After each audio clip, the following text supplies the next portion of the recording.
All right, my name is Sergeant Bill Lowe, B-I-L-L-L-O-W-E. I'm one of the public information officers here at Troop A headquarters. The reason why we're here is we did have a shooting incident that occurred at Troop A headquarters about 9:40. Our communications personnel observed a vehicle pull into the parking lot, park on the west side of Troop A. At that time, there was a trooper on the outside of the premises near his vehicle. He saw the driver exit his vehicle. He exited with a long rifle. At that point in time, the trooper gave several commands to the suspect. He radioed in to let Troop A personnel know what was taking place, and then two other troopers responded that were either in the building or in the area, and subsequently there was shots fired, and right now we have one suspect that was transported to the hospital. Our troopers were not injured. We do have two troopers that were the ones that fired their weapons, their duty weapons. At this time, that's really all we know. Right now we're looking at his vehicle, making sure there's nothing wrong with the vehicle as far as any kind of bomb or anything. At least some of the police department's bomb squad is here.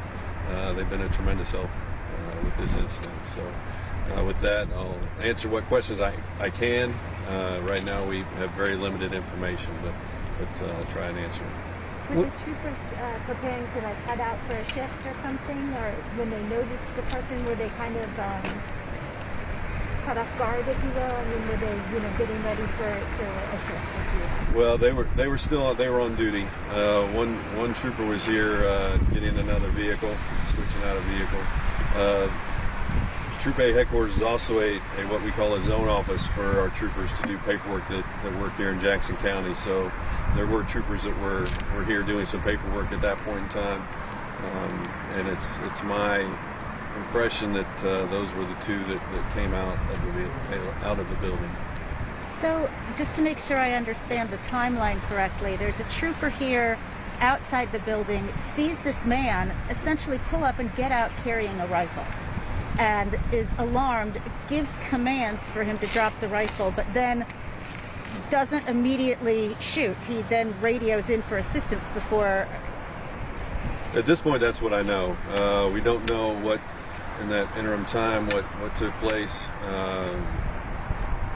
where they were in relation to the general office area. But suffice it to say, he was out here, and he wasn't here just to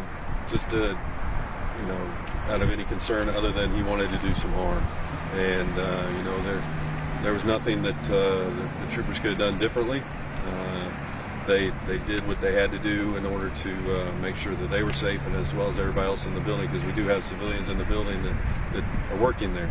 And we're just thankful that he didn't get to the front of the building and do more damage. So you do believe he was targeting that building? I'm sorry? So you do believe that he was out here targeting you and was going to do something? Well, I guess you could assume that because he came out with a weapon on our premises, knowing that we are the Highway Patrol. So I'm assuming that he had an issue with either us or law enforcement in general. We don't know. We can't speculate on that. We haven't had a chance to talk to him and interview him. How many people are working inside that building at any given time, and then also tonight? At any given time, there's between 30 and 40 people. Now, in the evening like this, there's probably, if you're talking about radio personnel as well as the troopers that are in there, maybe doing paperwork, like I said, there may be 6 at the most, probably, at one point in time in the evening. But like I said, if our troopers are not here, they're out patrolling. So,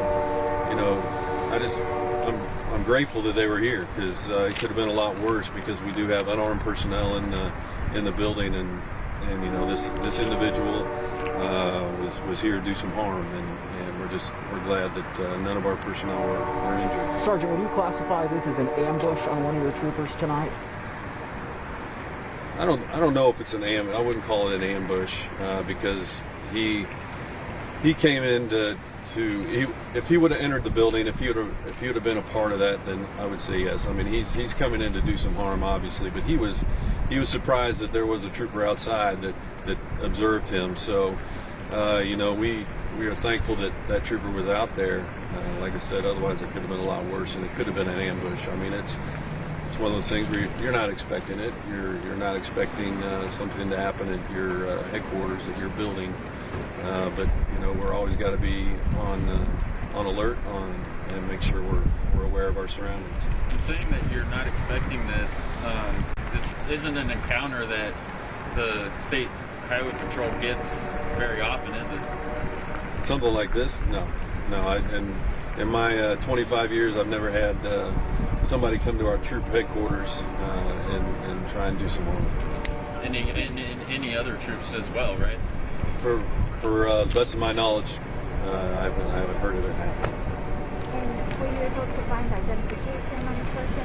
Is he familiar to law enforcement? Is there a background or history there? We have identified it. We have an identification for him. I don't know how old he is. He is a male. I don't recognize the name. You know, we stop so many cars and interact with so many people. We do have those people that, you know, we are readily aware of who they are. But this, I can't say right now that this is one of those individuals. The long rifle that he had, what type of rifle? Were we talking AK-47 or AR? It was an assault type rifle. I'm not sure what style right now, but it was an assault style. Did it look like it had been modified to do maximum damage? That I don't know. I mean, anytime you have an assault rifle that is capable of carrying lots of ammunition, it's going to do a lot of damage. Do you believe did he fire it? We're still looking into that. If he did or not, we're not sure. I should say I'm not sure. I haven't been told that. But you know, this is way early in this investigation, and we're going to take our time and look at the cameras that we have outside the troop headquarters, as well as talk with our troopers. Your job can be dangerous, you know that, but for someone to come here and specifically possibly target you, can you react to kind of the state of affairs, I suppose? Well, I'd say it's disturbing, to say the very least.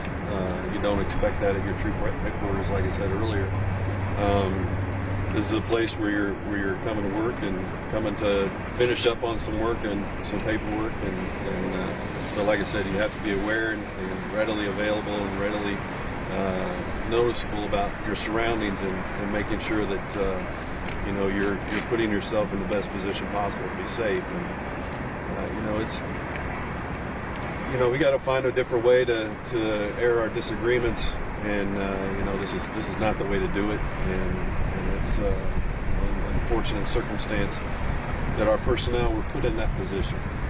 You know, he's the one who brought this attention upon himself, and it's unfortunate that our troopers were put in that position. Sergeant, when he was transported from the scene here, was he alert and conscious, perhaps in the position to speak with the investigators at the hospital, or has he suffered grave wounds? That I'm not sure. I haven't been briefed entirely on his condition at this point, but I do know he was transported to a local hospital.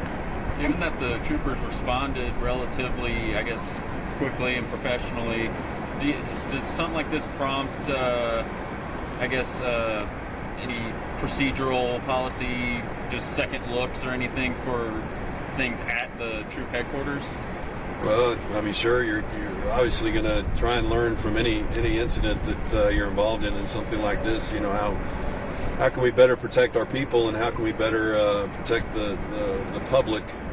So I'm sure that we'll look at all avenues to make sure that we're doing the best things for our people and keeping them safe in the troop headquarters. So is this like with some police departments, when you go to the door, it's locked and you have to buzz?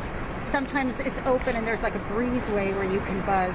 Would he have been able to walk into this sort of breezeway before buzzing in, or?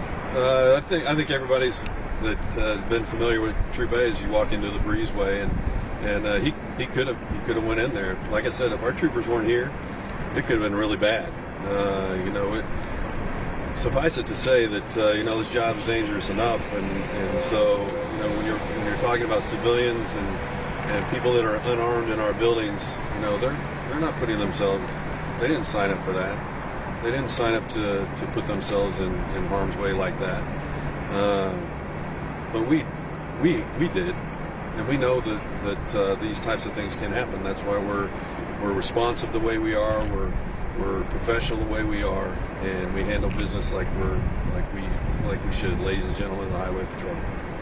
One question I have that I'm assuming if you haven't addressed it, you probably don't know yet, but just to do my due diligence. Did this person say anything to the trooper prior to that might have suggested what his mindset was, why he was there? That I do not know. I haven't heard any of that yet. I believe that our investigators are just now speaking with the troopers, so it's again pretty early on, and we'll figure that out, and we'll determine why he was here and what issue he had with the patrol or in law enforcement in general. And you'll ultimately handle the investigation. Correct. Our Division of Drug and Crime Control is going to handle the investigation. Our investigators are already here and processing some of the scene, and we have plenty of help with Lee Summit Police Department. Like I said, they've done a great job in helping us and allowing the bomb squad to come and check the vehicle and make sure the vehicle doesn't have any incendiary device. And that's still ongoing. They have not been able to check the vehicle yet and assure that it is safe. I believe they're checking it now. And how would you describe the vehicle? We recently had the incident in Nashville. Is it an RV? Is it a I believe it's a pickup. But I'm not 100% sure. But it's not an RV like in Nashville. Well, the man didn't make it inside and didn't directly put the people who were working there in harm's way. It can still be traumatic for them who were working inside and the troopers themselves. Is there going to be a counseling or mental health approach after this? Yeah, we have personnel that when we have a critical incident, they have to go to a debriefing. They'll be able to speak with anybody that if they feel like they need to speak with somebody, they absolutely can. And the troopers that were involved are going to be in the same position that they're going to. This is something that you live with for the rest of your life. This becomes a memory, and this becomes something that you're gonna look back on and realize that you were involved in this. So there's going to be issues that they're going to have to work out for sure. Did you indicate whether the suspect was able to discharge his weapon at all? We aren't sure yet. We're like I said earlier, we're very early on in the investigation. We're going to talk to our troopers and look at his weapon and all of that to make sure that we're getting all the facts and all the circumstances and the circumstance that surrounded it. This trooper, how long has he been with your guys? I would be remiss to say. I think we're talking a trooper that's been here 5 years, as well as a seasoned veteran who's been here about 15. So the two of them came out, or one of them was out, and then the other one just happened to be coming out at the same time? There were two inside the building. One was already outside the building. That trooper's probably been on 7-8 years. Then the other two came outside the building. They're the ones that engaged the suspect. Okay, Thanks so so 3 much. total. So 1 that was outside, noticed something suspicious. 2 that were inside Correct. that you gave us their tenure, came Correct. out and fired. Correct. Okay. Anything else? That's about all I got. Thanks so much, sir. Sergeant. Appreciate it. Appreciate it.